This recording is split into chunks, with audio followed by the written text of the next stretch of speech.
Setelah videonya pamer gepokan uang viral di media sosial dan menjadi sorotan, Direktur Utama Perumda Pasar Niaga Kertaraharja atau NKR Kabupaten Tangerang, Banten, Syaifunur Mazza memutuskan untuk mengundurkan diri. Bos BUMD di Tangerang itu sempat menjadi sorotan lantaran dianggap tak memiliki empati. Mulai hari ini saya mengundurkan diri menjadi Dirut Perumda NKR Kabupaten Tangerang, kata Syaifunur Rabu 2 Februari 2022 dikutip dari Tribun Tangerang. Syaifunur juga mengapresiasi dirinya sendiri dengan mengatakan bahwa sikapnya gentleman. Dia berharap dengan keputusannya untuk mundur dari jabatannya, berharap pimpinan tertinggi di BUMD bisa menjadi contoh bagi pejabat lain.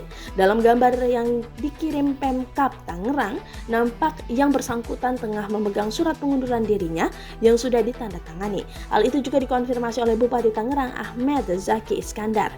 Dia mengatakan pengunduran yang dilakukan Direktur Utama Perumda Pasar NKR itu sebagai bentuk edukasi politik.